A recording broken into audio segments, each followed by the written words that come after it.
Okay, thank you for reminding the senior one. All right. Okay, so this is a continuation. Okay, this is a continuation of the history. Okay, so if you will analyze the Old Testament, the law was given by God to Moses, and then after the law is history. Okay, the history is, if you will analyze the history from the time of Joshua to the time of Jesus, it is a history of how do the Israelites obeyed the Torah. That's why Joshua up to Malachi until intertestamental period, until the birth of Jesus, that is the obedience to the law. Okay, now in our time, when God gave the gospel and the epistle, all right? So Jesus Christ gave the gospel, similarly to God gave the law to Moses. So when Jesus Christ gave the gospel and the epistle, okay, after that is the execution of the followers.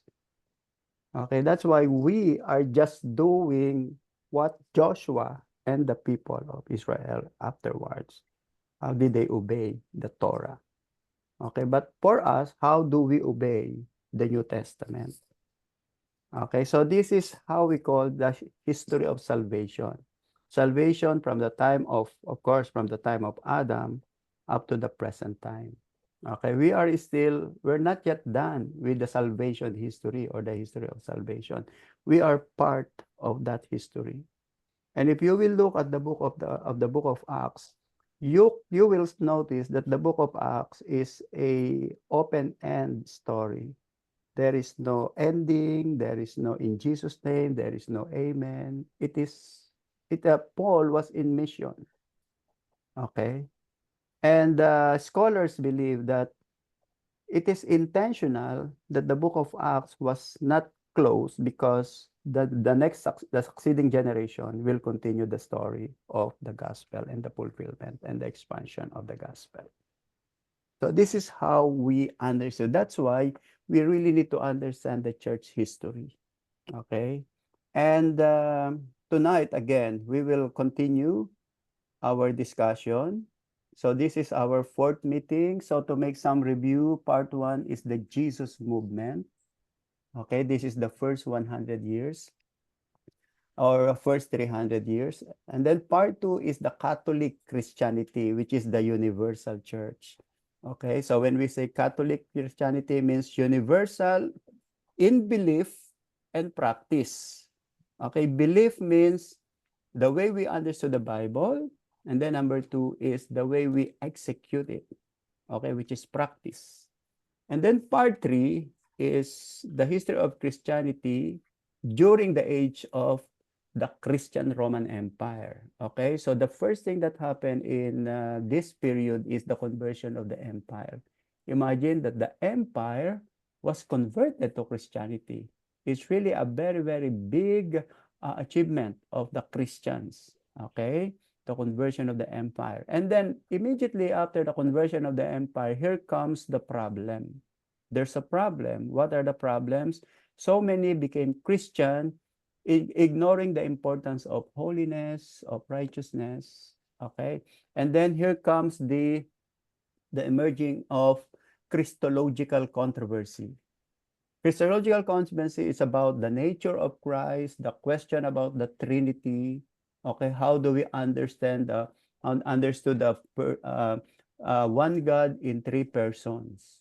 Okay, how do we explain that one God, there is only one God, but three persons? And then last week I explained to you that the word persona is different from the persona that we know now. Now, if you want to know more about Trinity, I have a video, okay, in YouTube. I have explained the meaning of Trinity. Okay, you can find that from my YouTube channel. All right.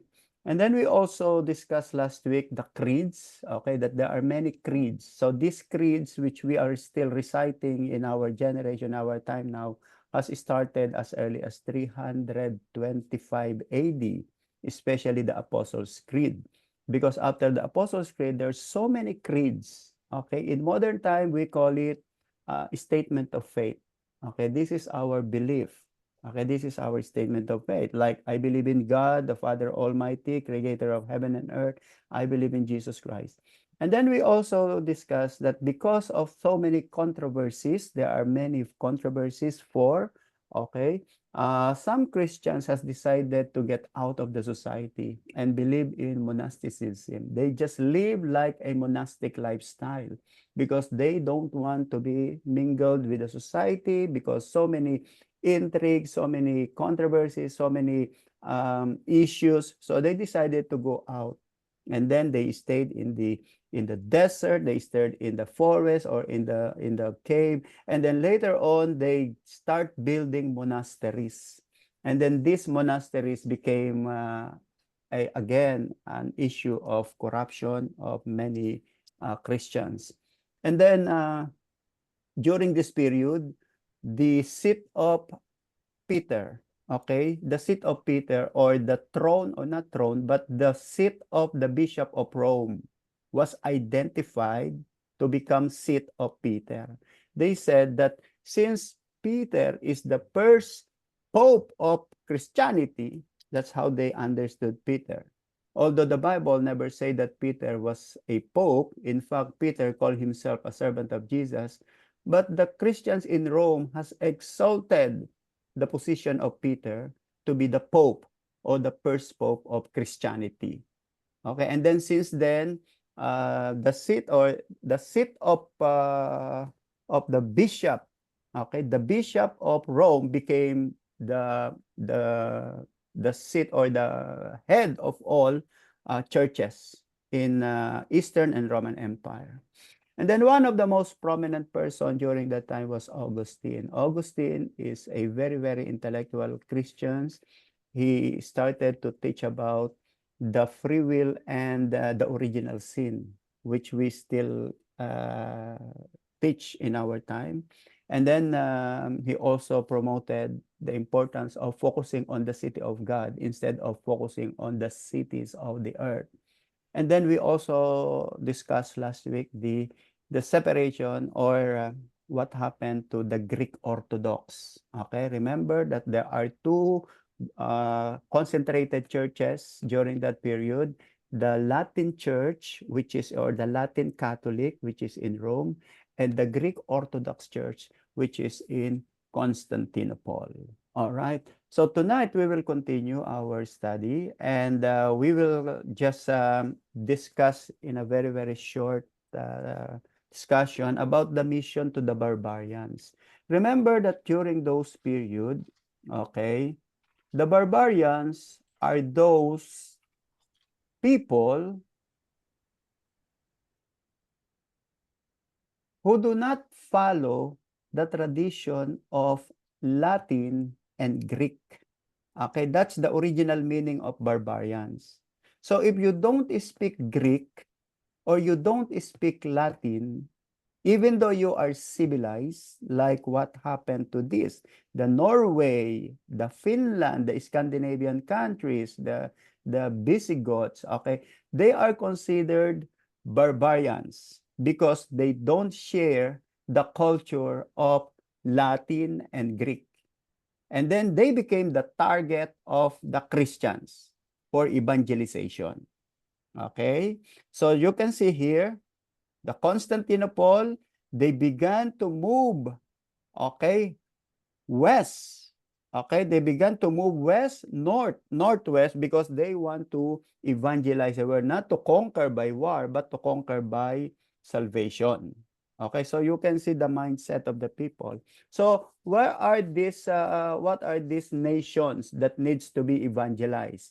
Number one is, of course, the Scandinavian countries, the Vandals, the Franks, the Anglos, Saxons, and the Goths, the Lombards, and Burgundia.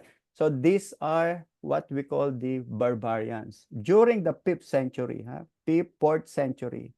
Okay, so the intention of the Christians is to get them out from paganism, and of course to evangelize, that they may understand and believe that Jesus Christ is the Lord and Savior.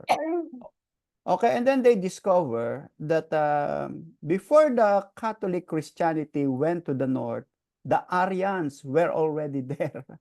Okay, the Arians, remember the Arians, the group that says Jesus Christ is not equal with the Father. So they discovered that the Arian groups were already there.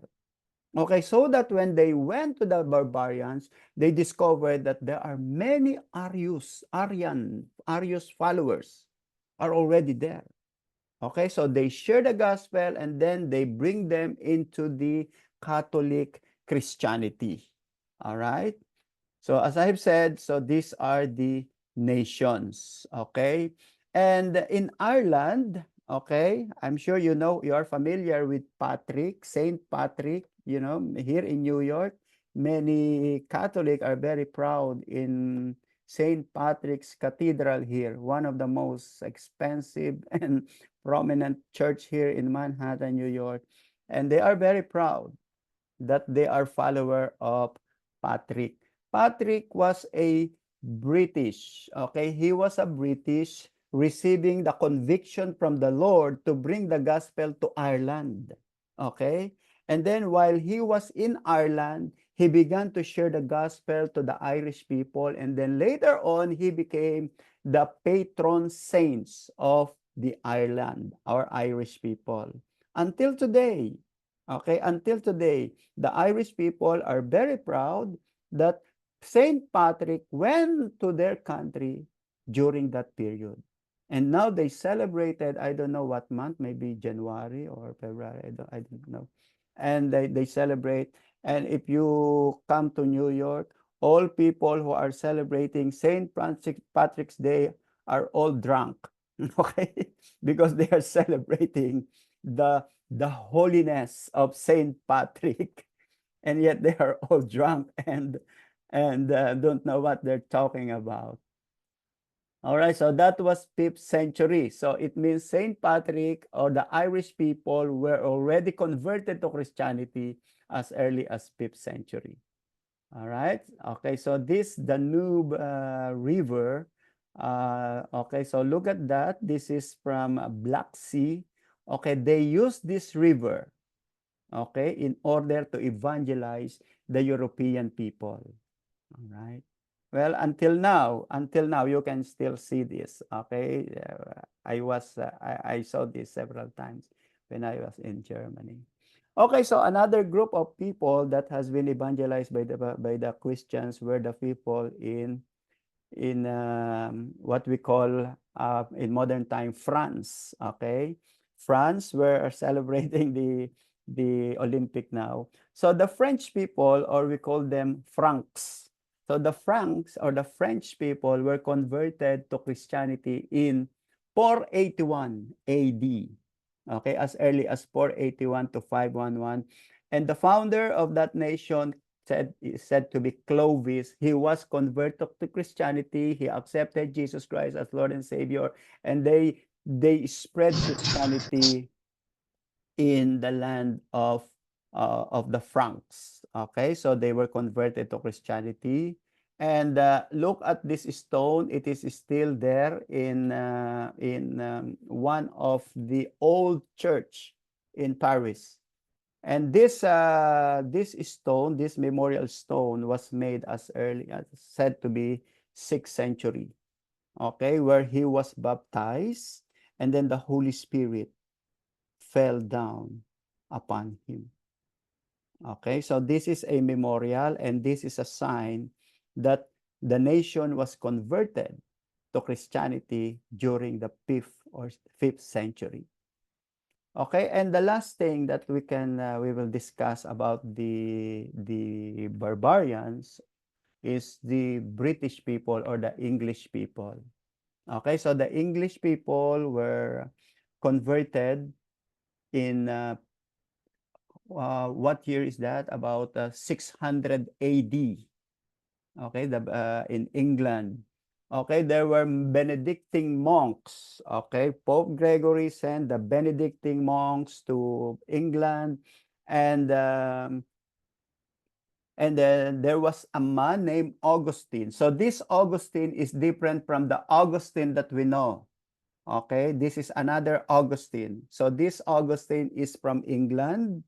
Okay, And then this Augustine was converted to Christianity, and he became the first priest or rector or head of Christianity in Canterbury. So you can see that the Canterbury is in modern time, Canterbury in England, okay, in England is similar to the Vatican of the Roman Catholic. So if you will go to Roman Catholic, the center of the church is in Rome, Vatican. But in Protestantism, England, the center is Canterbury. Okay, the Canterbury is very close to London. Okay, it's very close to London. Okay, but Canterbury is the main church. So whoever is the head of Anglican Church or Church of England, okay, he resides in Canterbury. So this Canterbury is the church built by the British in 1070. Look at that. Actually, it was small, but it was consecrated in 1070 AD. So it means 1,000 years ago. All right. And it was a Catholic church, but it was converted to Protestantism.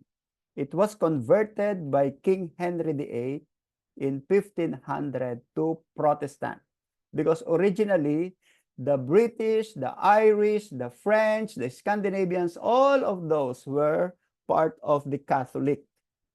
Okay, now when the Catholic became Roman Catholic, all right, this church became the Church of England.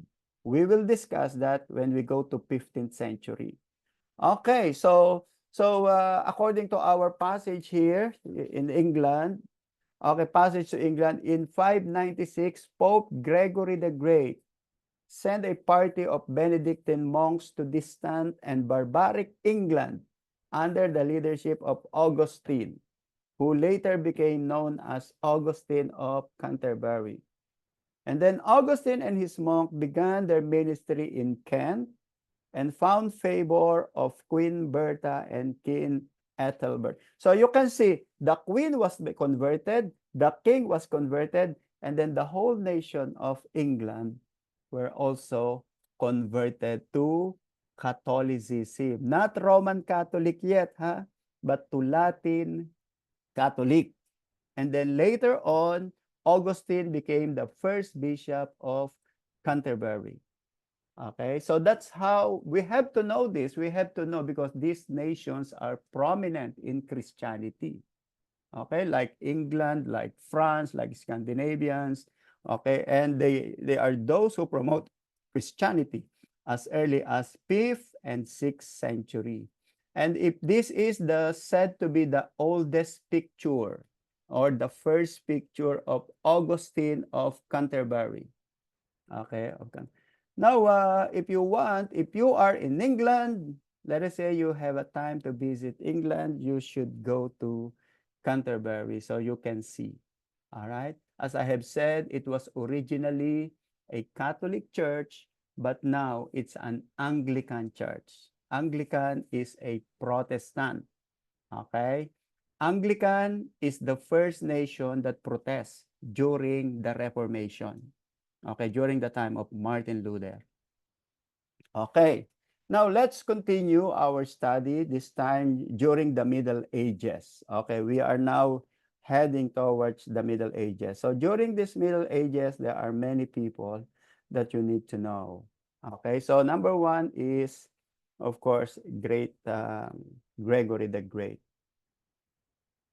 Okay, so Gregory the Great is one of the most prominent person in ancient Catholic because it was he who spread and it was he who decided which belief and which practice are to be followed by the church.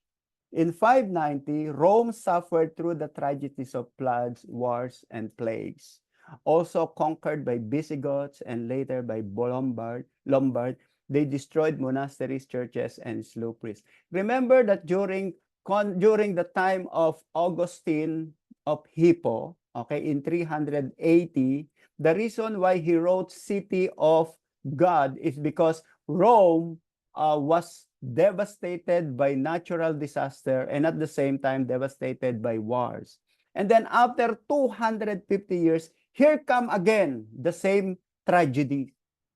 Okay, Rome was bombarded again by natural calamities and wars by the Visigoths and by the Lombards. And then here comes Gregory the Great. Okay, Gregory the Great was appointed mayor by Emperor Justinian. But he decided not to take the position because he said, I don't want to be mayor, but I want to be pastor. Instead of appointing me as mayor, appoint me as head of the Church of Rome.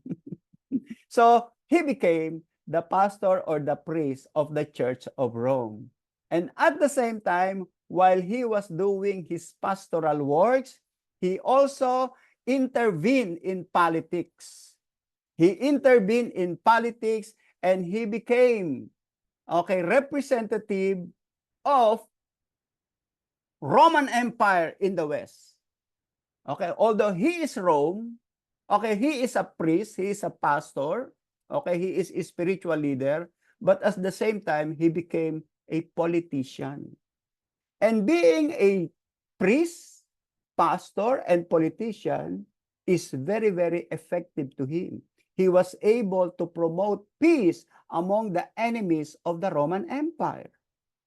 And because of that position, he received lots of commendation from the emperor. And he has been elevated in his position. And that begins the power of the Bishop of Rome because of Gregory the Great. So this is his picture. Okay, you can see this picture in some of the churches in Italy. If you will go to Italy, and look at let's read it. Okay, these are the achievement of Gregory, okay, the Great. The reason why he was called Gregory the Great because he was a great pastor, he was a great priest, but he was also a great politician. Okay, not politician that we know now, because the politician in ancient time is you are stepping in so that you can promote peace among all the enemies of the empire. All right, his name is Gregory the Great. In his pastoral care, he began a vast correspondence with his bishop and being called universal bishop. Okay, so he became bishop of all bishops. During his time, the church in Rome controlled extensive lands around Rome, but Gregory called himself simply servant of the servants of God. The city of the Caesars became the city of the Pope, and it was Gregory's fate to appear at the hour of transition. So remember that Rome is the city of Caesars. Now he converted the city of Rome or the city of Caesars to be the city of religious leaders. Okay, and then since then, Rome became the center of religiosity. All right? He is the defender of orthodoxy. Gregory formulated the common faith of his day and handed it to Catholic during the Middle Ages. His instruction became an integral part of the faith of the Western Church. So what are the teachings of Gregory? Number one, what we call the common faith. Okay, next is he emphasized the importance of the effect of Adam's fall to us. Okay, remember that we are all descendants. So he copied or he continued the teaching of Augustine. Okay, and then he said that all of us has descended from Adam, and all of us are sinners, and all of us had been affected by the sins, and because we are descendants, we are weak. Okay, and we are weak, but we can still exercise our will if you will be baptized. Okay, so because human beings are all weak, the only solution for human being is to be, number one, to become Christian. And then to be a Christian means there must be baptism from early beginning of life. So he started the infant baptism. So the babies are to be baptized. And it has to be uniform to all members of Catholic. Number two, penance. You need to ask forgiveness. Okay, you need to pay. You need to go to the church. You need to give your indulgences because those are part of your penances. Meritorious works. You need to do sacrifices, alms giving, the ascetic practices and prayers. You have to do this because you do not know where will you go when you die. That's how the Catholic understood salvation. He said we cannot know our salvation until after death. That's the belief. So if you will ask the Roman Catholic now, okay, you make some experiment. You ask the Roman Catholic now, okay, in modern time. You ask them just a simple question. When you die, where will you go? How do they answer? Only God knows. We cannot know that until we die. That belief begins from Gregory in 590. It was Saint Gregory, it was Gregory the Great that says, nobody can tell where shall we go when we die. So since you do not know where will you go, you have to do this, the following: baptism, penance, meritorious work. You need to do this because all of those good works, okay, can be a plus factor to you that so that God will give you forgiveness and mercy. All right. Unlike now in our belief, of course, we believe that it's very clear in our teaching. Okay. Okay. Remember, again, the Christian understanding, the Christian mindset during that time are still undeveloped compared with the knowledge that we know in our time. Remember, my brothers and sisters, we receive more information than them. We have more knowledge compared with the Christians 1,500 years ago. So in other words, we have more understanding. Okay? We have more understanding of the knowledge now compared with them because they are all still struggling. It is just like when you are 1-year Christians, you have little knowledge. But after 5 years, after 10 years, after 15 years, you grow and you grow, you grow and you grow and you grow. All right? That is similar to the growth of Christian orthodoxy. Although they have a little knowledge, but they are trying their best how to please God, how to appease God, how to do. But the problem with the Roman Catholic in our modern generation is the doctrine that has been done 1,500 years ago has not changed. They didn't develop. Okay, they didn't develop like the practice of baptism, the practice of meritorious work, and even this practice of knowledge of until after death. No, in our time, in reading the Bible, you can know if you are saved or not.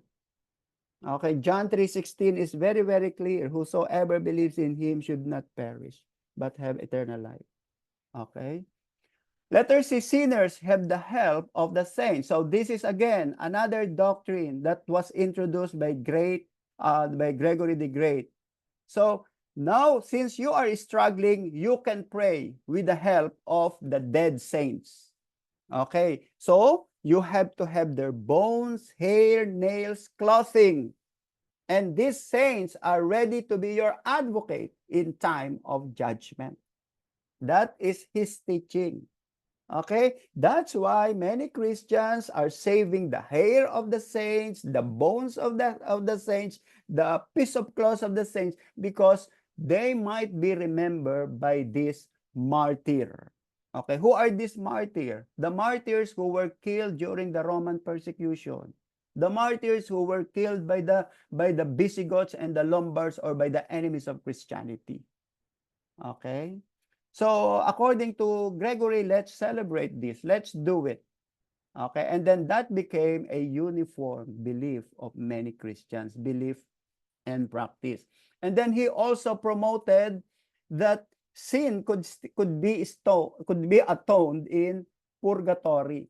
So the word purgatory has been reinforced during the time of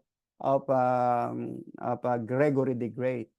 Okay, what is purgatory? Remember that purgatory in modern time, okay, listen to this. In modern time, when we say purgatory, it is a place. But in their time, purgatory is a concept. It's an idea. It's a belief that your sin will be cleansed, that if you are imperfect, even though you're dead, you are still imperfect, but your sin will be continues to be purified. And because the word Latin is, you will be purgo. Okay, purgo, it's a Latin for cleansing, purgation, okay, purging. Okay, but as I have said, in ancient time, it was a concept. But later on, it became a place. Okay, it became a place. In fact, there are Jewish believers. Okay, the idea about purgatory did not start in Catholic group. It started even before Christianity. Okay, even the Egyptian believed in purgatory, but they don't call it purgatory, but a place of purgation. Okay, even the Chinese, even the Greek people, and in fact, there are many Jewish people that believe on this concept. Okay, this is a concept. This is a concept. Okay, but now, it's a very different meaning. Okay, so he believes that the soul can be atoned in purgatory. Okay, and then letter E, Eucharist is a common with Christ whose body and blood are really present in the bread and wine. So it was Gregory the Great that teach that the body and blood of Jesus Christ during the Mass are becoming literal body and blood. So remember that we are having our communion or Eucharist. Eucharist means thanksgiving. Eucharisto. Okay, Eucharisto means thanksgiving that we are partakers of the body and blood of Jesus. So according to Gregory, so every time they say a mass, the literal bread and the literal wine is transforming to become a literal body and blood of Jesus Christ. And we call that transubstantiation, that until today, that is still the practice of the Roman Catholic. And then look at that. Mass is the central act of divine worship in the Catholic Church. Saying the Mass for 30 consecutive days shall free the unrighteous dead from punishment of fire in hell. So according to Gregory, if you will say a Mass for 30 days, you will attend the Mass for 30 days, you will be forgiven, and even the dead person, will be allowed to enter heaven from hell for 30 days only. And yet many people believe on that. So these doctrines were widely accepted in the Western Church from Gregory's period on and helped to give its peculiar tone to the Christianity of the Middle Ages. Okay, now, these are the beliefs in ancient time, during that time. Now the question is, how will the Lord allow them to enter heaven if their doctrines is wrong? Okay, compare with our present. All right? Now, our question is, that is their belief during that time. Do you think they will be allowed by God to enter heaven? Any reaction? Do you want to react with this? Because this is the belief of Saint Gregory. And then Saint Gregory has the desire to purge and to cleanse all members of Roman Catholic by obeying this doctrine. Now, when they die, let us say they die sincerely, obeying this, will they go to heaven? Anyone to... Pastor Amado, you open your... Yeah, Pastor, my question about what was the basis of that belief? I mean, was there any scripture references for those things? Yes, they said they used the scripture. Okay, remember that the Roman Catholic followed Apocrypha. Remember, now in Apocrypha, which are the 7 scriptures that we, the Apocrypha, the hidden Apocrypha. According to that 7 scriptures, one of the book there says that when you pray to the dead, okay, in 2nd Maccabees, chapter 3, okay, we don't have Maccabees in our scripture, but in Apocrypha, we have what we call 2nd Maccabees. On that book, the Jewish people were praying to the dead soldiers of Israel. And the prayer says like this: let us pray for our dead brothers who were soldiers and who were killed by our enemies. And if we will pray for them, maybe Yahweh will forgive them. That's why the Roman Catholic doesn't want to remove 2nd Maccabees or these 7 books from the Bible, because those writings supported their belief. That's why I told you purgatory is not a place at first. Purgatory is a concept. It's a concept that God will forgive this dead soul, this unrighteous.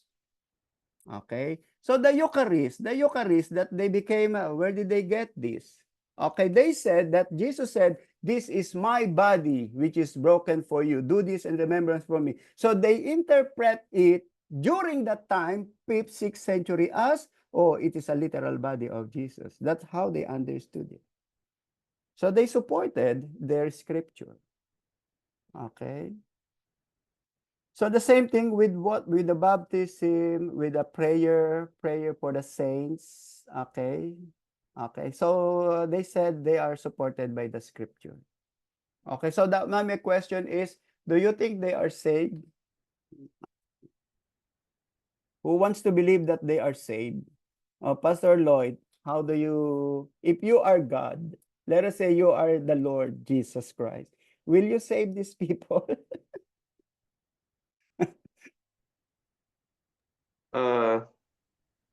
I couldn't really say. Also, do they have a personal relationship with the Lord? Okay, remember that So that's the question. personal relationship became common in our generation. In fact, Mhm. even Jose Rizal never talk about born again. Okay, Jose Yeah. Rizal has a lot of writings about his experience in Bible, Christianity with pastors in different pastors in Europe, but he never discussed anything about born again. So it means born again has not yet been touched during that time. All right. So I should say that there is a progression of revelation of understanding or interpretation. So probably, well, during the time, let us say, example, if you are in a hostile country, like let us say you are in a hostile country like Syria. If you are a Catholic in a Muslim hostile country to Christianity, and you will be killed, you will be martyred by the Islamic people, never renouncing your faith to Jesus Christ, but you are not member of evangelical church, you belong to Greek Orthodox, you belong to Roman Catholic, and then you were martyred by the Islamic people. Are these people saved? Okay, so these are some questions, like what happened to one Christian in Egypt, in Cairo. He was murdered because he was a Catholic. So are these people saved? Although they didn't renounce their faith. Okay, so those are questions. Actually, that is my question in my life. Okay, if we will say, well, their faith is different from my faith, does it mean that they are not saved or they are, you see? This is very mysterious, very mystical, right? Okay, Brother Edison, I think you want to say something. I think Pastor, they will be saved because they still believe in the Trinity. It's just the way how they practice.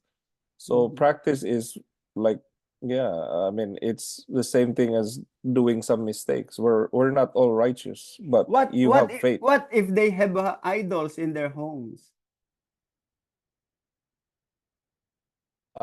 Yes, so that's one sin because like in the Ten Commandments, you are not allowed to worship idols. But again, it's the same mistake as again adultery or stealing or murder. Mhm. So, but the key is the faith. Yeah, that's right. Okay. Yeah, thank you. Thank you, Brother Edison. Okay, so Pastor Lloyd said, do they have personal relationship? And then you said the key is the faith. Yeah. So I believe God knows the heart of these people, right? I believe God can save them or God cannot save them. Okay, it is God who will decide. And if God saved them or if God did not save them, we cannot accuse God for doing such a decision because God never commit mistake. There is no mistake in God. If God will save them, praise the Lord. Let God be true and every man liar. If God will not save them, let God be true. Remember, this is Christianity 6th century, not 21st century. So you should not expect that they will do the same thing that we are doing now. You should not expect that their knowledge is similar to the knowledge that we have now. All right? I hope you understand that. Their mindset is different from our mindset now. It is just like we have grown so much in our generation compared with their generation, which is everything is different. The lifestyle, the belief system, and the Bible. There was no Bible yet during that time. If there are, only the bishops and the priests and the kings own the Bible. There was no publication yet during those periods. Okay, Pastor Wally, you want to share something beautiful. A blessed day. But regarding the topic, I believe it is debatable ever since regarding the salvation of man, who will be saved, who will be not. And yes, it is true that salvation is based on the relationship that you have through Christ Jesus. Yeah. But the thing is this, it was mentioned earlier, the practice. Although the Bible that we have today is different from what they have back then, the word of the Lord through the scripture stands. Yeah. And by the background that this Gregory, he is a politician, he is a priest at the same time. I believe with that background came a compromise. Studying what I just heard, his background and life, and I believe what was implemented back then is based on a mix of the scripture that they have and the people around him. It's like they met in the middle, compromising the truth. Because remember, even back then, the law that was given to Moses and the law that we are trying to study today is the same. Mm-hmm. It's the same. Yes. So therefore, if the believers of today will compromise those laws, I believe if I were to judge, it is easy to say that their salvation is questionable. That their salvation is questionable Okay. because the scripture is already available at that time, and that same scripture is also available today. Only the understanding, perhaps, I'll give the benefit of the doubt regarding the understanding and the wisdom revealed to them and the wisdom revealed to us today. But the thing is, the law is the law. The law is the law, and as faithfuls of that time, I believe what Gregory should have done is to base his teaching on what was taught to them in the first place. That's just my analysis on what Gregory did. Gregory did, because I was a Roman Catholic before, and I heard this part of the teachings from elementary to college. My school is a Roman Catholic school, and I heard this teachings back then. So that made me switch teams, so to speak, Amen. Praise the Lord. and question the kind of salvation doctrine that they receive All right. compared to what we have now. Now, Well, yes. that's just my analysis. Yes. Thank you. Thank you. Thank you, Pastor Wally. I think Sister Hannah wants to say something. Yes, Pastor, I just believed in Jeremiah 31, and I believe Gregory the Great also have all the access to this Scripture. preaching and epistles, Scripture. especially at his position. So when Galatians was written, he would have some access to that, but it is an anathema, and he would have had that. So he like there was he twisted it to his own, so he will be accountable, because until now, billions of souls until now, so that's a heavy position he was given. And he didn't listen to the orthodox sound doctrine of what the scripture was saying from the apostolic stage. All right. Praise the So, Lord. yeah. Yes. Thank Yes. you. That's right. Yeah. Yeah. That is a very good understanding. In fact, there is a question here, Sister Hannah. This is from Cherry Ann Andres. That's what she said. How about the Roman Catholic for today's generation that are practicing the same thing 6 centuries ago?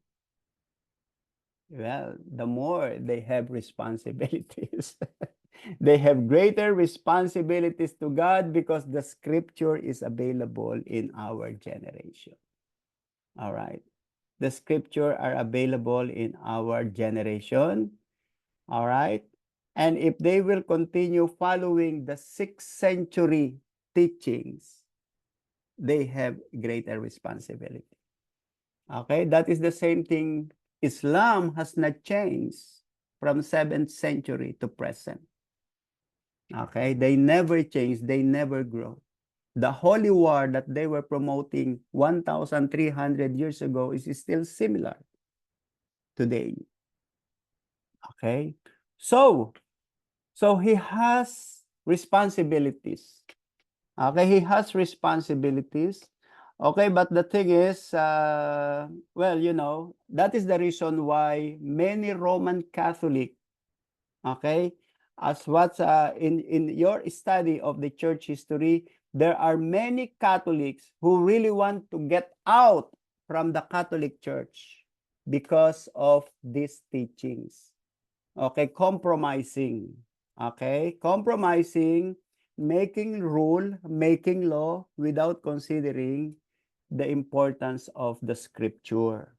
All right, so now let's go to another level of our discussion. So we're done with Gregory the Great, because Gregory the Great's teaching has continued until the modern time. That's what, okay, in modern time, the Catholic, look what happened to you. You are the product of this searching.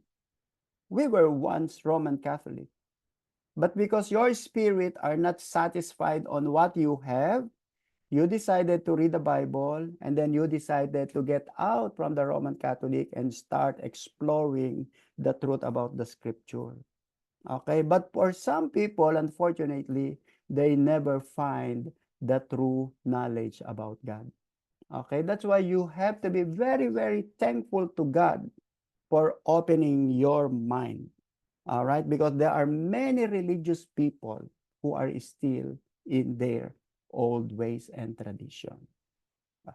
Okay, remember that it is only by the grace of God.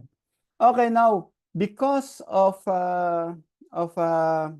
Islam, okay, remember 500 AD, 600 AD, something happened in the world. There is something happened in the world. Christianity are both in the West, in Europe, in the East, in Middle East. And in the Middle East, there is someone who was born and became prominent. His name was Muhammad. In 570 AD, Islam. Okay? So don't think that Islam was very, very old religion. It was not. In fact, it was a new religion, and the founder of Islam is Muhammad, who was born in 570 AD, which means 540 years after the crucifixion of Jesus Christ. Okay, he was a pagan, and he was familiar with Christianity and Judaism. He lives in Arabia, and when he was 40 years old, he decided to go to the mountain, and he tried to search for the truth, because he said he was convicted by idolatry of paganism and Christianity alike. Okay, and then he went to the mountain, and he said while he was in the mountain meditating, Angel Gabriel spoke to him, and he gave him a new revelation, which he called Quran. So Quran, according to him, is the final testament. If there is Old Testament, New Testament, this is the last or final testament. That's how he claimed it. Okay, so his wife became his first follower, then a handful of family members followed. Many resisted his claim to be God's spokesman, especially the Jewish people. The Jewish people rejected his claim. That's why his first target to kill in the Middle East were the Jewish people. Because according to the Jewish people, no more. The last prophet was Malachi. That's the claim of the Jewish people.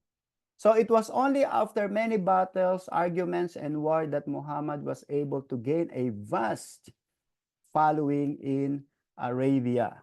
And in the first 100 years, many cities fell to Islam, including Jerusalem, Damascus, Cairo, and others. So you can see that this man was very, very positive, and he was very charismatic. Okay, can you imagine? He was able to convince many pagan people in Arabia, in the Middle East, to be converted to his new religion. Now, in 632 AD, he died without naming a successor. And that is the reason why today there are two groups, two factions in Islam. Number one is Sunni, which is Saudi Arabia and Arabian Peninsula. And number two is Shia. Shia is the Persia or Iran. That's why the Islam of Iran and other surrounding nation, and the Islam of Saudi Arabia and other surrounding nation are different. It is just like Christianity with two groups, Protestant and Catholic. So what is the difference? The main difference of Roman Catholic and Protestant. Roman Catholic has Mary and tradition. Protestant, no. That is the same thing with Sunni and Shia. Okay, now if you want to make research more about Islam, you can make research. So look what happened. Okay, this is the map of Europe and map of Middle East.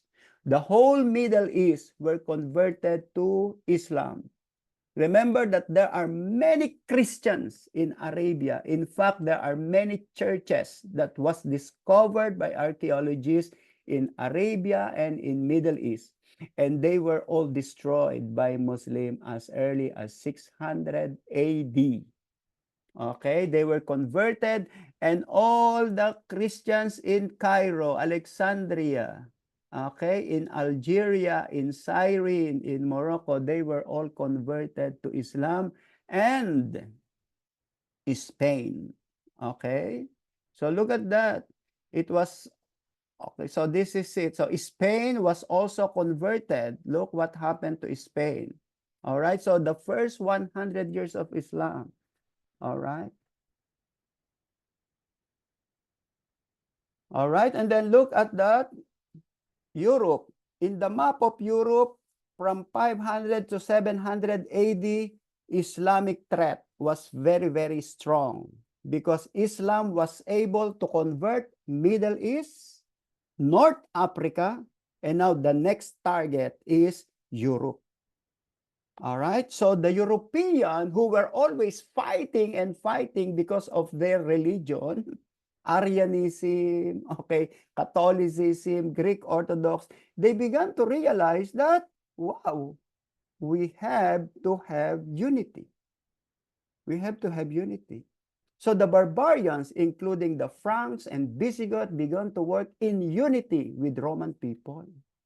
Okay, because they realized that our real enemy is not Europeans, but the invaders. And who were the invaders? The Islamic people.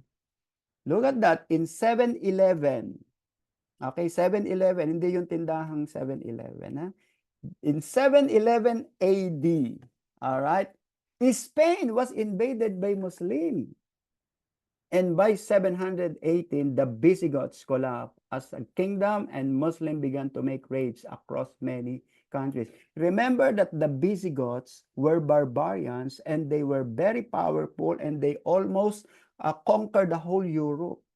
And then this Visigoth collapsed because of fighting in leadership. Now, here comes the Muslim. The Muslim enters and conquered Spain. All right? Spain was very powerful during that time. Okay, and look what happened to Spain. Look at that. This is the map of Spain.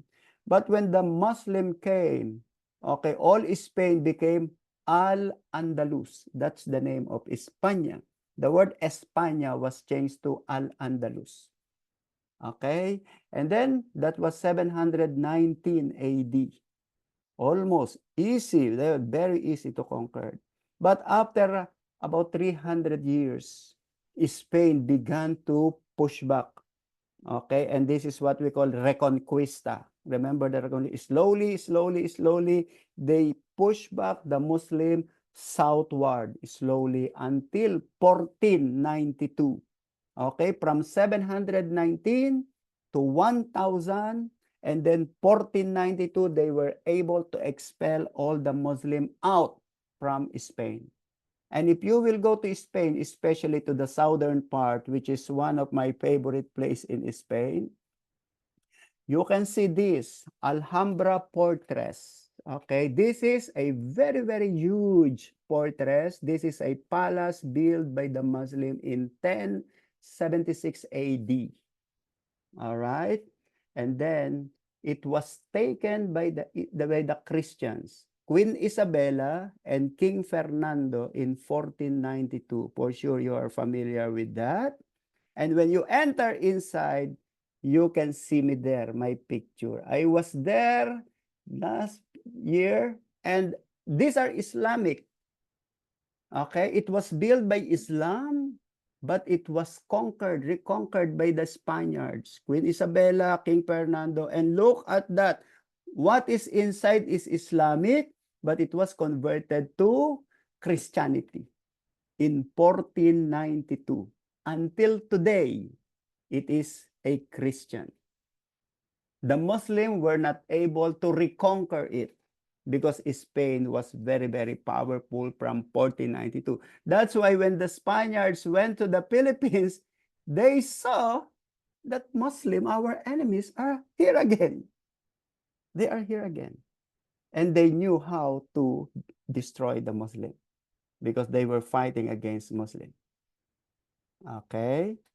That's why according to, I forgot the name. Okay? I think it was Legazpi. He said, thank God that the coming of the Spaniards in this country is so timing. Because it's so timing because the Muslim is there. They began to penetrate the whole country, and then here comes the Spaniards in 1521. All right. Okay, now there was a man named Charlemagne. Okay, Charlemagne, he became the architect of the empire. Okay, so let's go back to Charlemagne. Who was Charlemagne? Okay, his father in 732 AD, remember 711, Spain was invaded by the Muslim, but in 732, Charles Mantel, his grandfather, met the Muslim, and he inflicted them with heavy losses because they really want to fight and they want to protect Europe against the invader. So his son Pepin, 714 to 768, continued the success of his father. And on 751, Boniface, the great English missionary, crowned Pepin king of the Franks. Remember that the Franks were enemies of the Romans. Okay? But Boniface, a Christian missionary, okay, he converted Pepin, and Pepin became a Catholic, a Christian.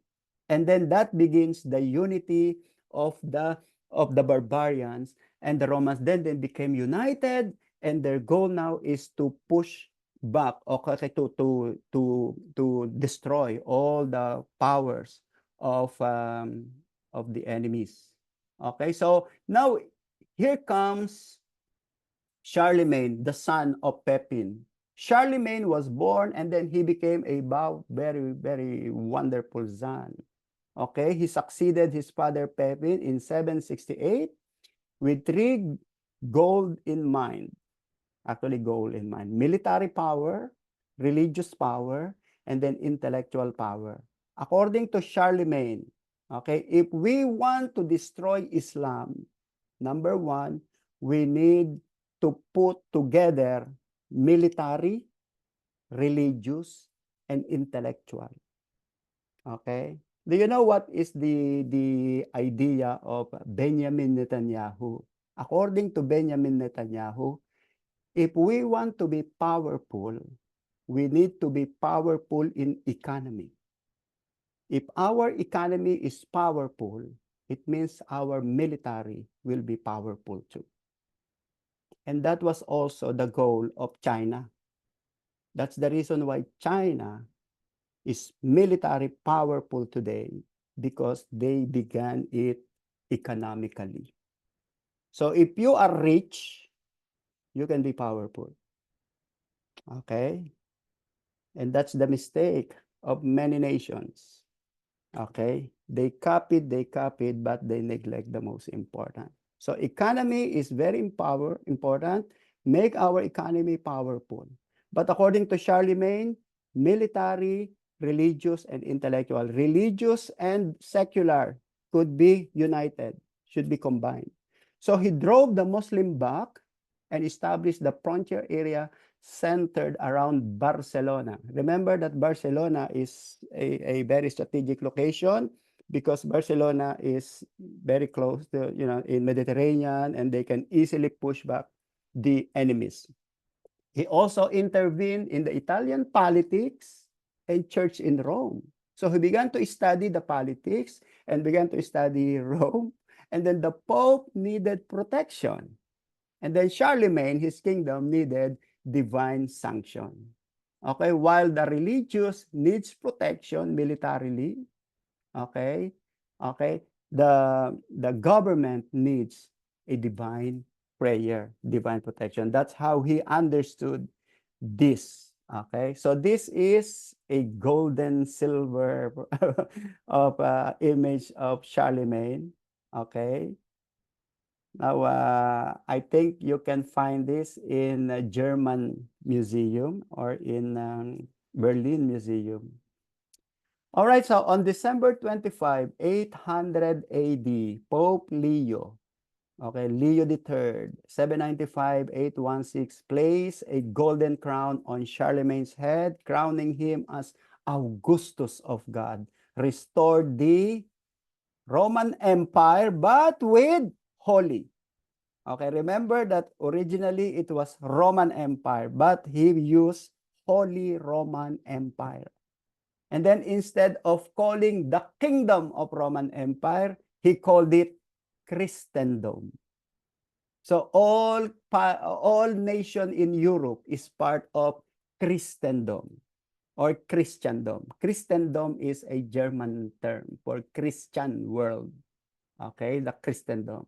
So that's how he started. So he united all the Christians, all the nations, England, Ireland, France, Germany, Scandinavia, and then all of them had submitted to the power of Charlemagne. Okay, and then what happened to the Eastern Roman Empire? Okay, remember Constantinople, there was another empire, and they're supposed to submit to the power of Constantine. Okay, but Charlemagne angered the emperor in Constantine. But Charles, okay, Charles is also another name for Charlemagne, sent ambassador to suit him, and in 812, the Eastern court acknowledged him. Okay, remember, because Charlemagne is very, very intellectual and very good in politics, diplomatic, and he was able to convince the emperor of Constantine that we are one. The only thing that we should do is we need to be united. And our real enemy is not us, but it's not the barbarians, but the Islamic people. Okay, letter E, theoretically, church and state were in harmonious interplay, each aiming to secure the good of mankind. That's their goal. Rome wants the good for all Europe, and then the empire wants the good for all Europe. But of course, okay, something playing in our mind that, oh, they have a goal, they have a purpose. But if these two powers will not be united, Islam will come. And all of them, think about the conversion. Look what happened. What will happen if Europe become Islamic nation? Think about that. Look what is happening now in England, what's happening now in many European nations when they allowed 10 million Islam coming in just 5 years. Okay, what's happening in Germany? What's happening in France? So the question was, should the church rule the state or the state control the church? Okay, here comes. It is no more a controversy between church and other churches. It's now a conflict between church and state. Okay?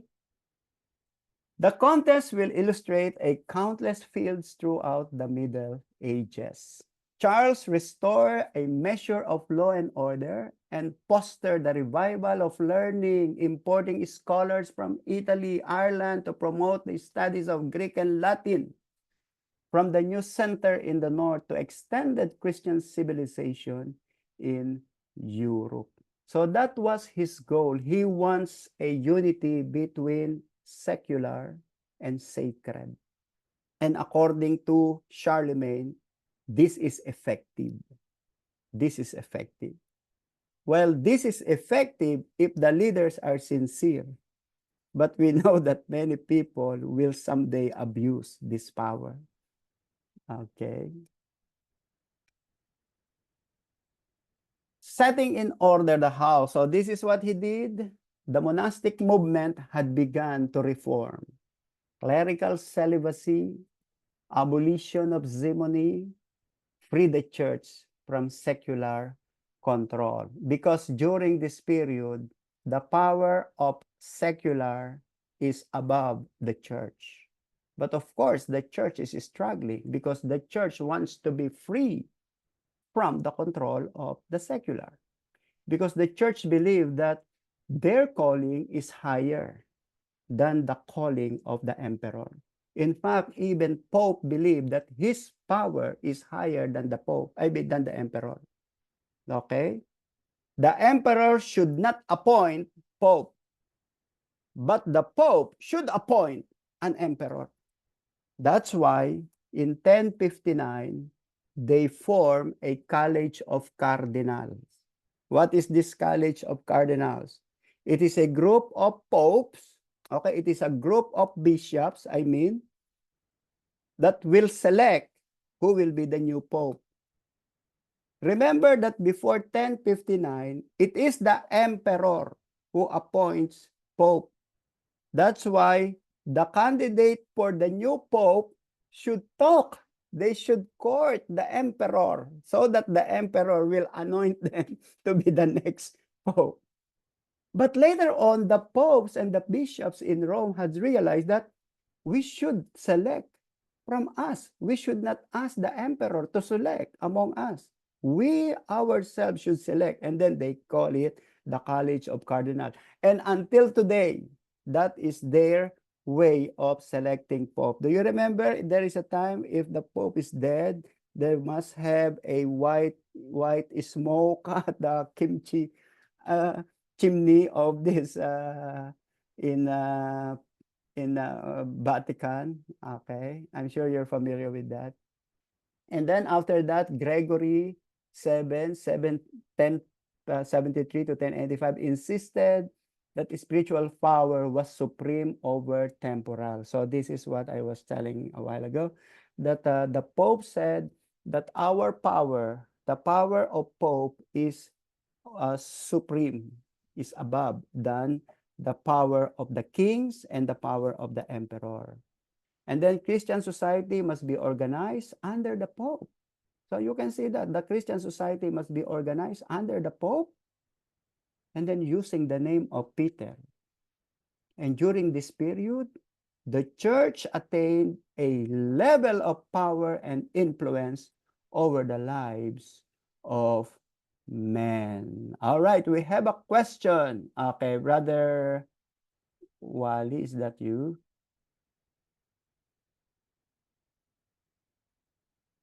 Okay, you are muted. I must have missed it while listening. Mhm. But my question is this: when is the first use of the word Pope? Okay, the use Pope is, okay, in our discussion, Bishop of Bishops. Yes. Okay, the bishop, if you are a bishop in Rome, it means you are the father of fathers. That's the meaning of that. Okay, the word father is papa. So if Okay. you are the father of the fathers, it means you are the head of all fathers. Yeah.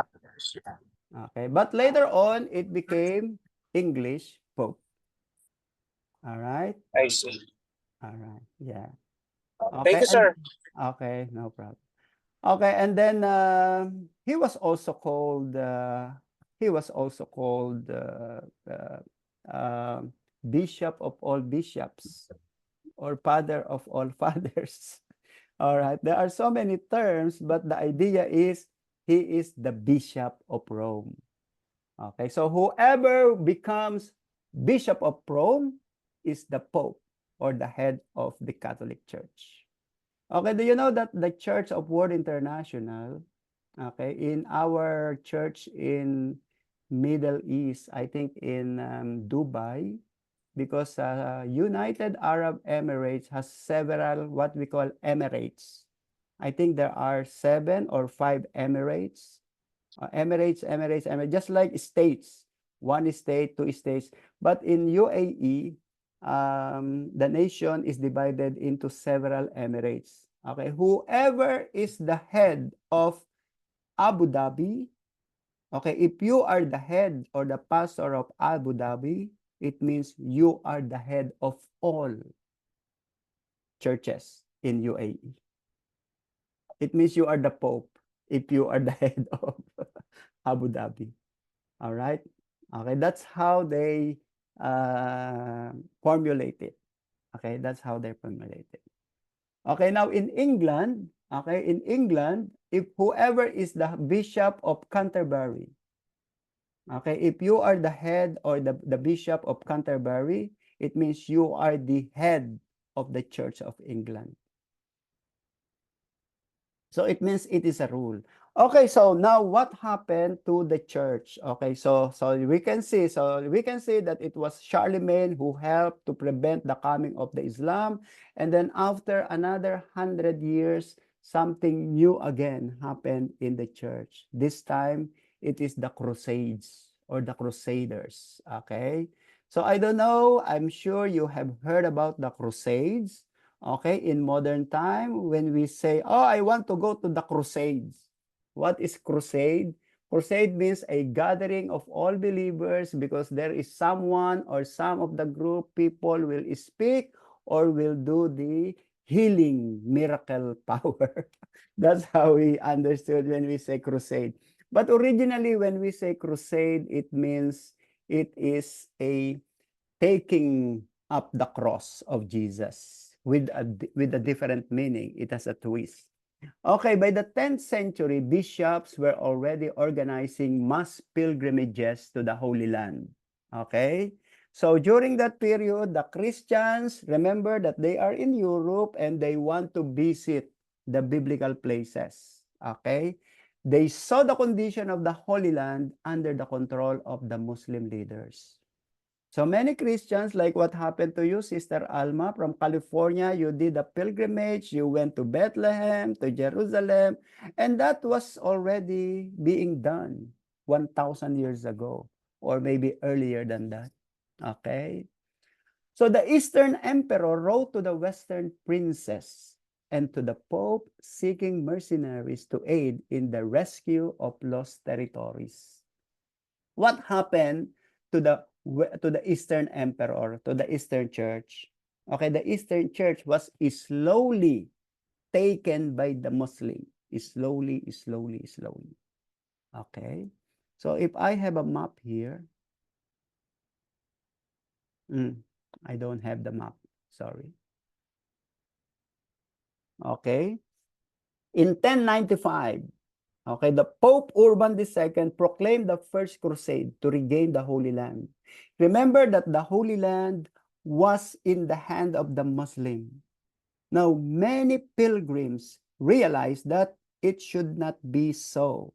We have to take the Holy Land out from the Muslim and we have to report it to the Pope.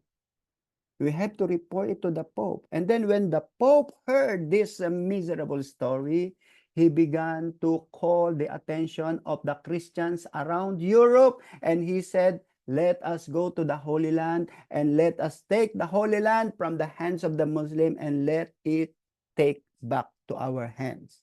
So he urged the Christian to take up the cross, and we call it crusada, and strive for a cause that promised not merely spiritual reward, forgiveness of sin, but material gain as well. So the word crusade, crusada itself, comes from taking the cross after the example of Jesus. For Urban and the popes who followed him, the crusade were new type of war, a holy war. Okay, so holy war, okay, you know that the Jewish people will not forget the Crusaders. Why? Because the Christians were not only killing the Muslim, they also killed the Jewish. That's why for the Muslim, for the Christian or the Jewish, they don't want to hear the word crusade, because crusade, hundreds, thousands of Jewish people were killed. in the Holy Land. All right. So this is Pope Urban. Okay, he called the attention of all the kings and the princesses, and then he also allowed the criminals everywhere in Europe to free and to allow to go to Holy Land. Okay, so what happened? They were able to take they captured the holy city of Jerusalem. Okay, they killed the Muslim people, but they also killed the Jewish people. Okay, so from 11 to 13th century, Christian Europe, led by the Pope, launched 7 major crusades, as well as various small expeditions. The first crusade was composed of nobles from France, Germany, and Italy. The Emperor Alexius directed the Crusaders out of Constantinople to fight the Turks, who were no longer united. The Crusaders captured the holy city of Jerusalem, the most successful of the 7, and upon entering the Holy Land, they prayed and knelt at the Church of the Holy Sepulchre, sobbing for excess joy. It survived until 1291, when its last remnant fell to the Muslim. Okay, remember that the Muslim was originally taking care of this, but the Christians are only second-class citizens in the Holy Land. Now here comes the Christians. Holy Land became a Christian city. So the Holy Land became a Christian empire, or the Christian kingdom. We call it the Kingdom of Jerusalem. Okay? And then in 1147, Bernard de Clairvaux called for the Second Crusade, but his voice achieved nothing. And after 2 years, it simply melted away. Then here comes the last. Okay, look at that in 1187. Remember that crusades went to Israel in 1095. Oh, look at that period, 1095, and then 1099, they are in the Holy Land. Okay, now after 100 years or 200 years, in 1187, Saladin, the Sultan of Egypt and Syria, fought and took Jerusalem from the Christians. Oh, wow. It was only lasted how many years? 100 years. The Christian cried for the third crusade. 3 kings responded. Frederick of Germany, Richard the Lion-Hearted of England, and Philip Augustus of France. But only Richard was successful. In 1198, Pope Innocent III revived the crusading spirit, but upon their arrival in Constantinople, he set up a Latin empire in Constantinople in 1204 and forget about the deliverance of the Holy Land. So instead of liberating Holy Land, remember that there was a fight, even though the Christians were there, and then here comes the Muslim, and then the Muslim will win, and then the Pope will send another crusaders, and then they will win, and then the Muslim again will attack. So this is it. And then in 1204, there was another crusade, but instead of liberating the Holy Land, they just conquered part of Constantinople and converted to Catholicism. Letter G, this Latin Empire lasted until 1261, and the schism between the Greek and the Latin churches widened and hastened the fall of Constantinople in 1453 to the Turks. The era of crusade ended in 1291 when Acre or Akko, the last stronghold of the Christian, fell to the Muslim until 1517 when the Ottoman Turks fell to the British. So if you will analyze who controlled the land of Israel, look at that. From 1187 to 1917, the entire land was controlled by the Muslim. Wow. How many years was that? 800 years. So for 800 years, okay, it was only 1948 when the Holy Land gained its independence. But from 1187 to 1917, the Muslim controlled the Holy Land from north to south. Okay? And if you will go to Israel now, okay, these are some of my pictures. It is in the north of Israel, which is the last part or the last remnants of Crusaders. So it is in Akko. Okay, it is the north of Israel, almost boundary to Lebanon. Okay, so these buildings were originally built by the Crusaders in 11th century, and they are part of tourism. Okay, tourism industry. So all of those are part of the crusade. Okay. And what was the result of the Holy Crusades? So it's according to our materials, if the primary purpose of the Crusades were to win the Holy Land, to check the advance of Islam, and to heal the schism between the Eastern and Western churches, then the Crusades failed miserably. Because the Crusaders were in the Holy Land for more than 100 years only. After 100 years, or 150 years, here comes again the Islam. And then when the Islam settled, the Christians could not kick them out anymore. That's why from 1187 until 1917, it was the Muslim that controlled. It means Muslim became more powerful than the Christian. All right. The Crusaders created semi-monastic military orders, which until today you can find them. The Templar, Knights of the Temple. The headquarters were on the site of the Temple of Jerusalem. They wore white robes decorated with a red cross. So this one, number 1, that is what we call the Knights Templar. So if you are a member of the Crusaders, you have to find out which group you should belong. Are you Baptist? Are you Methodist? Are you Pentecostal? Are you? Okay, but during that time, all of them are Catholic. Okay, there was no Greek Orthodox, there was no Protestantism, nothing at all, except Latin Catholic. Okay, Latin Catholic, there is only one. Okay. Okay, the second group is the Hospitallers, the Knights of St. John of Jerusalem, who were founded originally to care for the sick and wounded. They wore black robe with white cross. Okay, so this is the second order.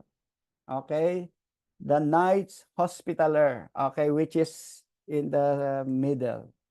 Okay. And then the third one is the Teutonic Knights, exclusively for German order. Their aims were to protect all pilgrims and perpetual war against all the Muslims. They wore white robe with black cross. All right, so this is the third one.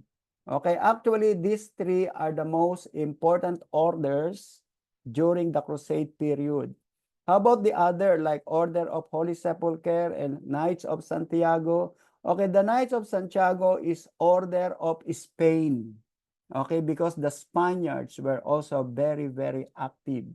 Okay, and then Santiago or James is the patron saint of Spain. Okay, that's the reason why we have Port Santiago in the Philippines. Okay, the Order of the Holy Sepulchre, this is the Holy Land, the church in the Holy Land. All right, and in 1453, remember I told you that this was originally church. It was originally a basilica in Istanbul. It was basilica built by Emperor Justinian in 567 AD. 567 AD. But it was conquered by the Muslim in 1453. And it was converted to mosque.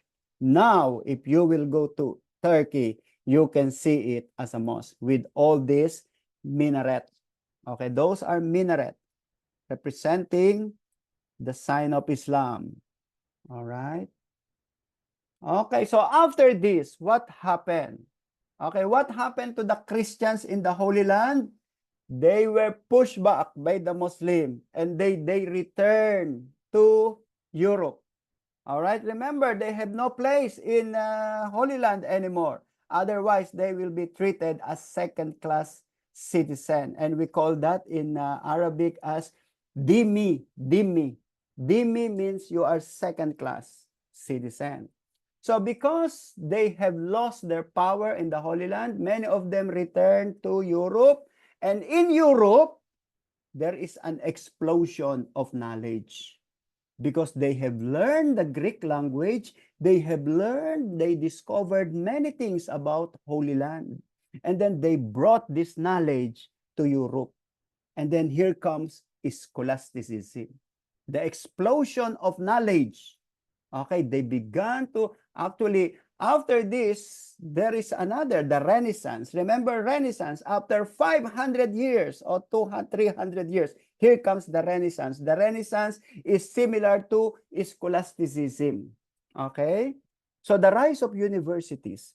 Cathedrals in Europe depicts two important things. Man was aspiring to reach the height of heaven, and God condescending to address the least of men. Through colorful windows of glass, the light of God descends to meet the lowly. So this is the Cathedral of Notre Dame in Paris. If you have been to Paris and you have seen this cathedral, it was built in 1163 and it was burned in 2022, last 2 years ago. Do you remember? And now it became part of the Olympic presentation, Olympic show last 2 weeks ago. Okay, so it was built in 1163, and the purpose of all of those, like a minaret in Islam, is for man to reach to God. Okay, and then look at the glass windows. Those glass windows represent the lights that comes from God. Okay, so the meaning of this cathedral are very, very symbolic. It is not just a cathedral. It has a symbols with the purpose of man has to reach up to God because God is reaching down to humanity. Okay? Schools, so by means of study, according to them, by means of creating university, by means of creating colleges and schools, we can discover many things about God, according to them. So they're built up as university, and then letter C, learning was limited to clergy, but later open to laymen and to all churches. Okay, the curriculum was limited to grammar, rhetoric, logic, arithmetic, geometry, music, and astronomy, and so-called 7 liberal arts similar to ancient Rome, and until the modern time. Okay, these are the important subjects or courses that should be taken by all clergy and secular people. Okay, so the purpose of university is to support the Pope. That is the purpose. The Pope built this university because he wants all people to be under his power. Okay, popes work to make sure that the net result of university was a new philosophical framework that supported the papal monarchy. That is the purpose of education. It is not just education, but to have knowledge that Pope is the supreme.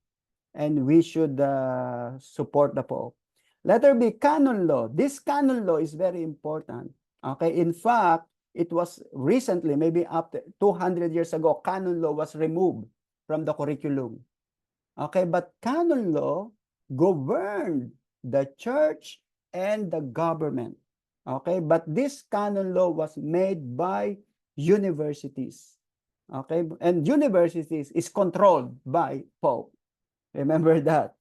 Okay, served as a civil law, supported the secular government.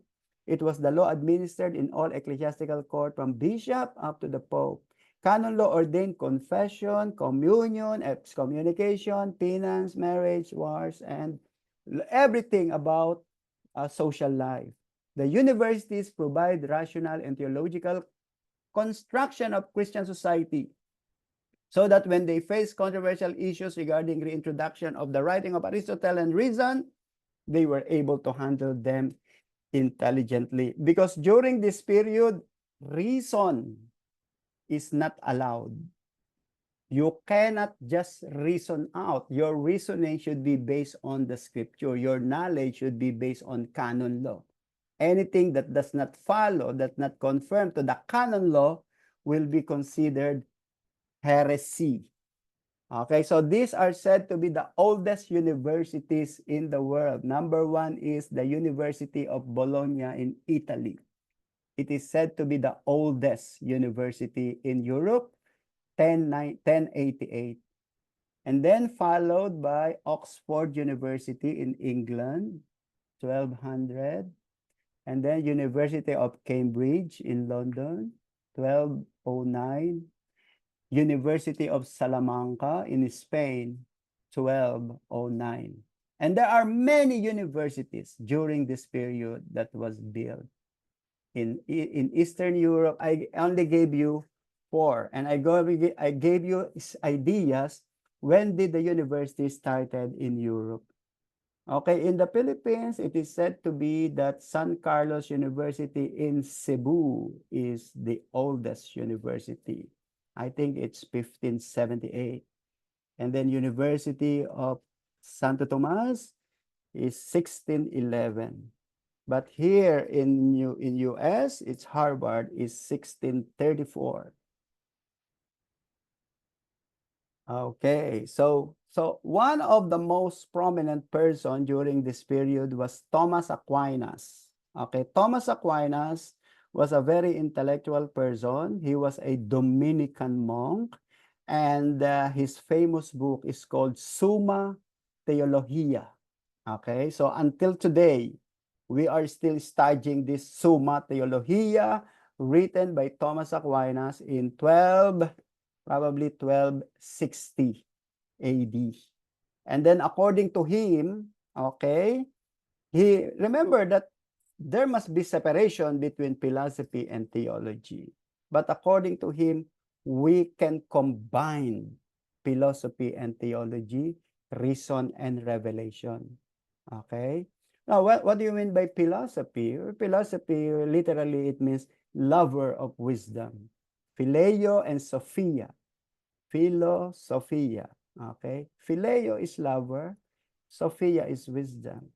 And then theology is theo is God, logy is study of God. So according to him, we can combine them. Okay, it is just like, what is the purpose of this thing? Well, the purpose of these things was created by God. God created this for this purpose. Okay, you are doing this. It is God who created this for a very specific reason. He said, everything that happened in this planet has a reason. And it was created by God. How do you know? Because it was revealed by God in the Bible. So you can mix up reason and revelation. That's according to him.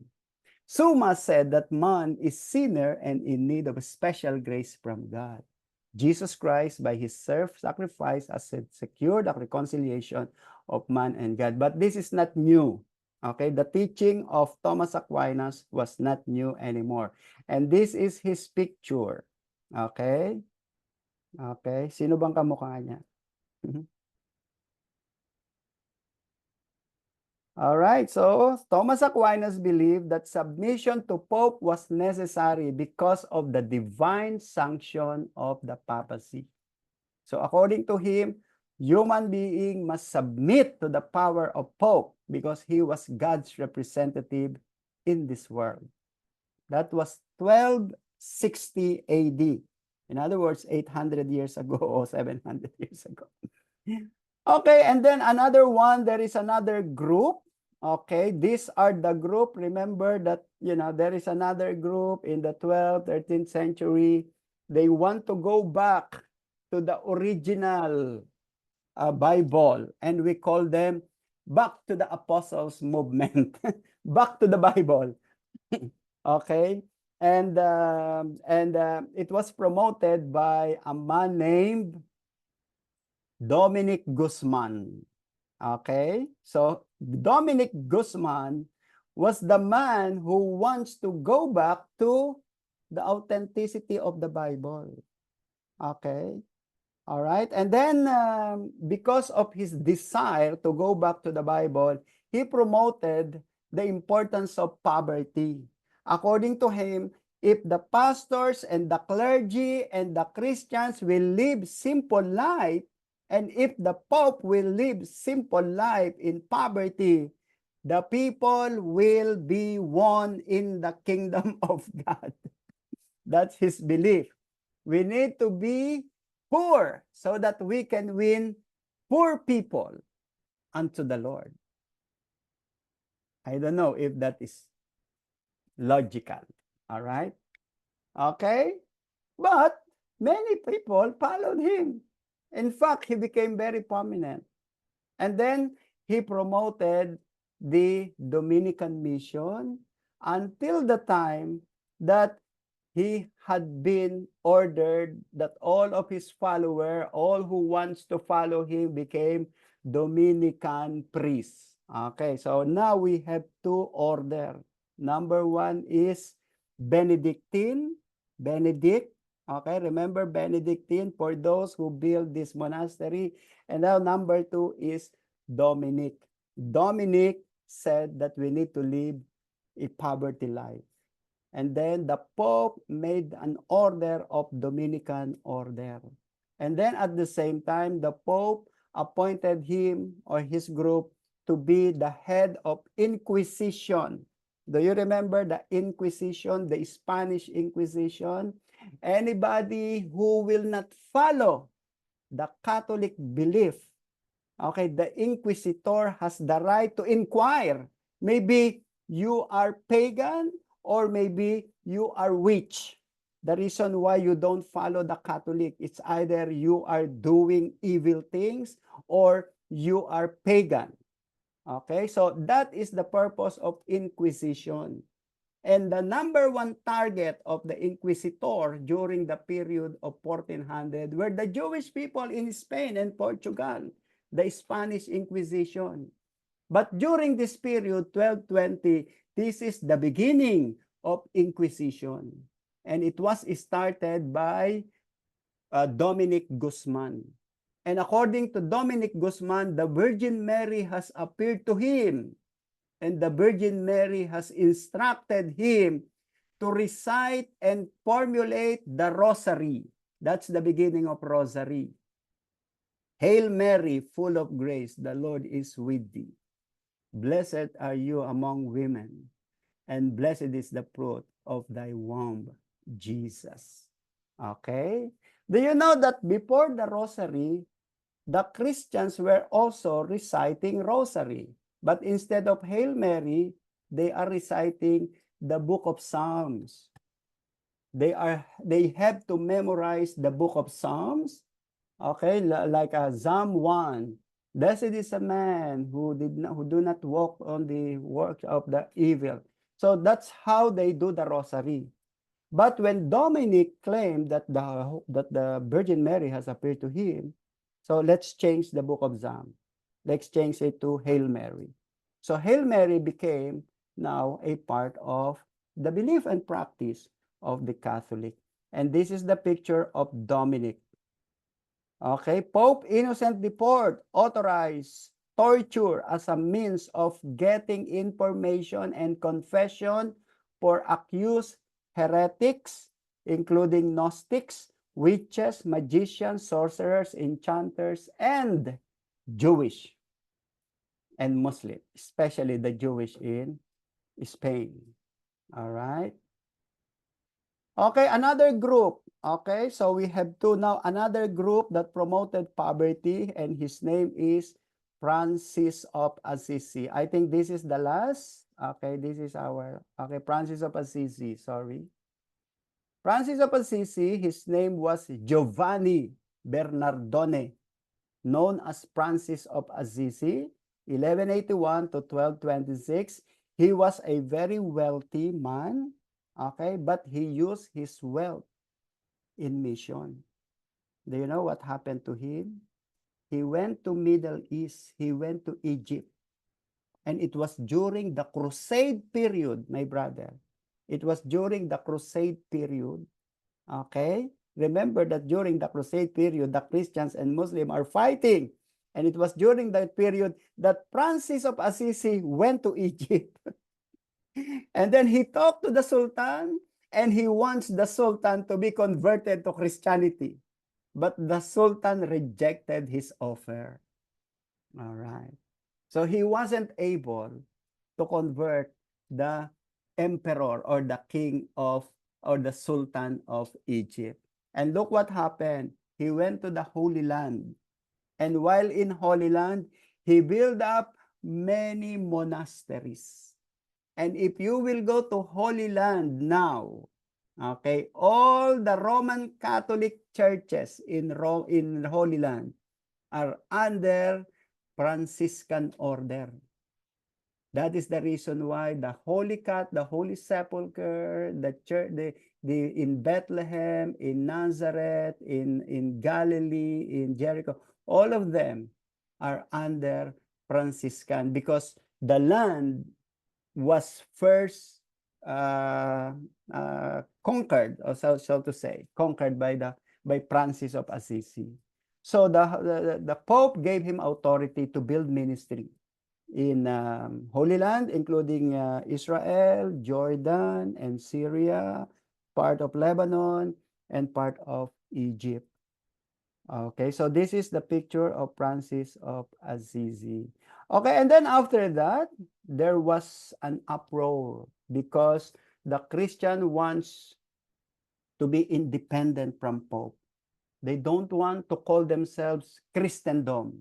They want to be called English, French, German, because during that time they were called Christendom. They are just one empire, just like Roman Empire.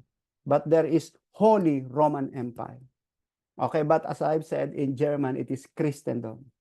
Okay, but there was a change. And it is because of this wonderful Pope. His name is Boniface VIII. This Boniface was a very magnificent Pope because he loves materialism. From 1294 to 1303, that was his term. Okay, the founder of the Holy Years declared, "I am Caesar, I am emperor." So he declared himself to be the Pope.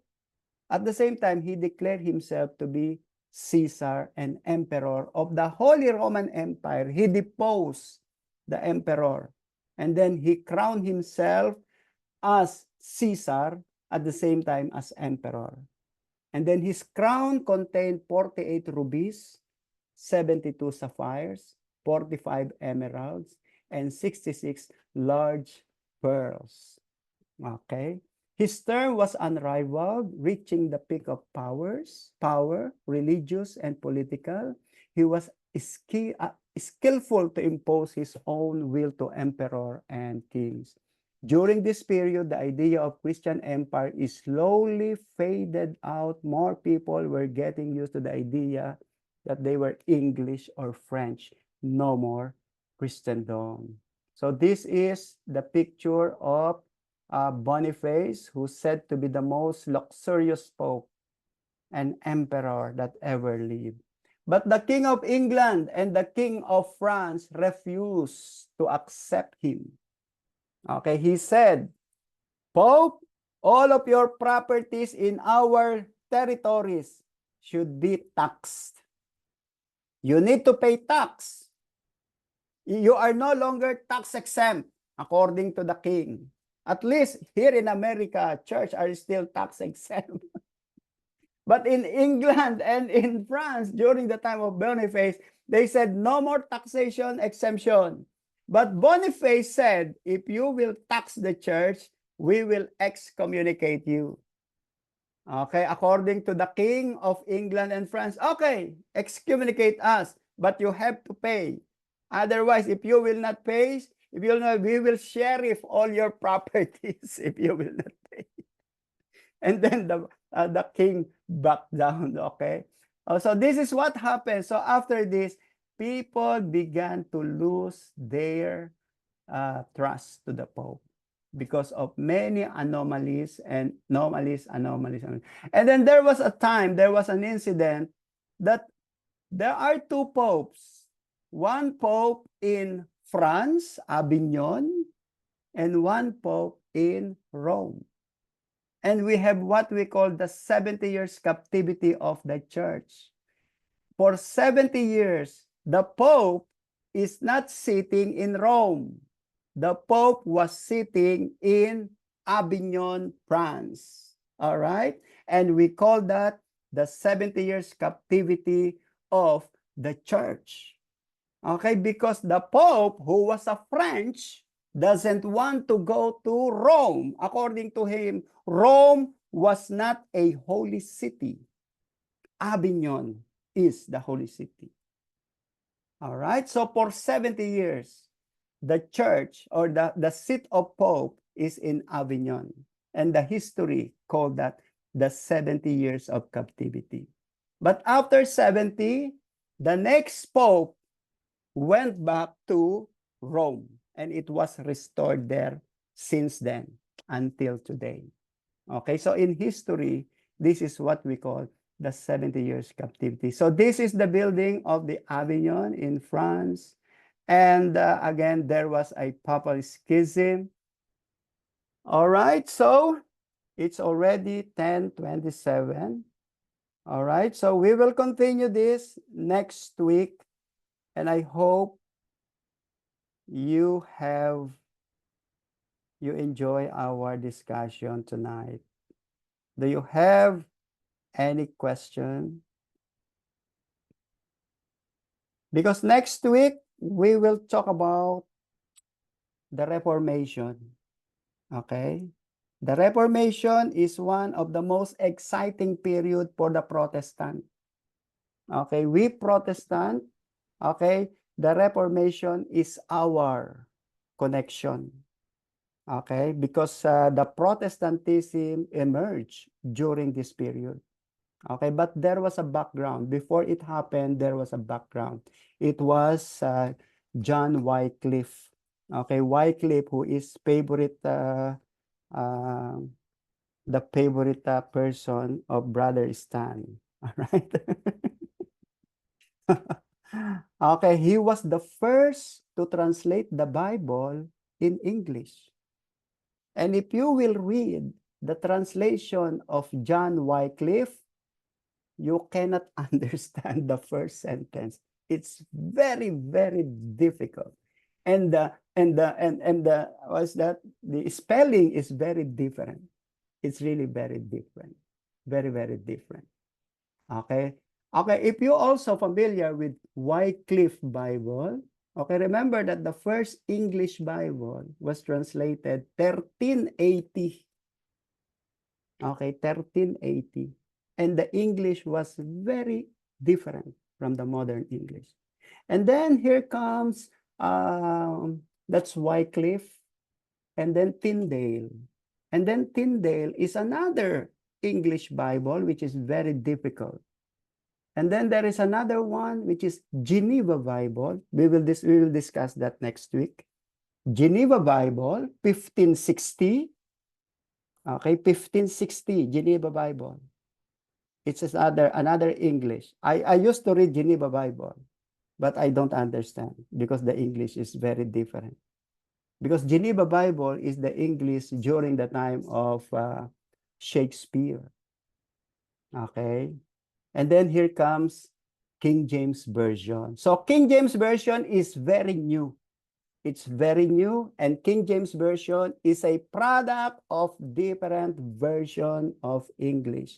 I think at least there are already 5 versions, different version before King James Version. King James Version is 1611, but we have 1590, which is Bishop Bible. And then there is another 1570, Geneva Bible, 1560. And then 1570, Cloverleaf Bible. And then Tyndale Bible. And then Wycliffe Bible. Okay? So it means 5 English, different period of time, and then King James Version. So King James Version is the most modern English translation, and yet still very difficult to understand some of its writings. All right, that's why we have New King James Version. Now, if you want more modern, New Living Translation, NIV. Okay, and if you find difficulties, go back to Hebrew Bible. All right, maybe Hebrew Bible is more easier. Pastor Okay, Ferdy, yes, sir. the test is an open book or no? Well, I think it's an open book. Yeah, it's actually enumeration, multiple choice, very easy. Okay, but I want you to review. Okay, you better review for sure. Okay, so you will submit your exam next week. Not next week, maybe Friday. I don't know, Wednesday. Wednesday. Okay, one day before. Okay. Madali lang, it's only 50 questions, multiple choice, enumeration, matching type, and then essays. Okay, essay. Okay, let me show you one of the sample. Do you want a sample? Okay, you want to share? Sure.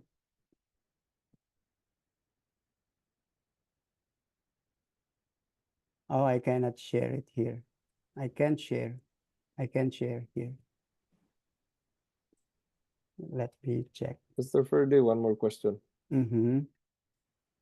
What's the difference between the essence then and ascetic? Are they the same or not? Essene. Okay, the Essene. Okay, Essene. These are the Qumran group of community. They are Jewish. They are just like the group of John the Baptist, the people of the wilderness. Okay, so the Essenes is a group of people, but ascetic is a general. Okay, general people who wants to live, in poverty, segregated, separated, holy, like that. So their lifestyle are the same. They're just a different group of people. Yeah, The they other did- one is Jews. The other Yeah. are Gentiles. That's right. That's right. The Jews and the Gentiles. But since then, we don't have Essenes anymore. Okay, because they were destroyed by the Romans in 70 AD. They were destroyed. And then the writings of the Essenes were discovered in 1947. Okay, this is what we call the Dead Sea Scrolls. Okay, the Dead Sea Scrolls were written by the Essenes 100 BC. So in other words, the writings were older than Jesus by 100 years.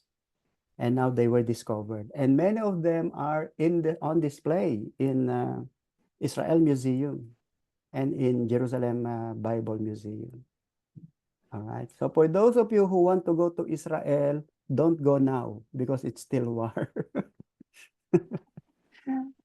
All right. Okay. So Sister Cherry Ann, can you lead us in closing prayer? Marami ka din lang tanong.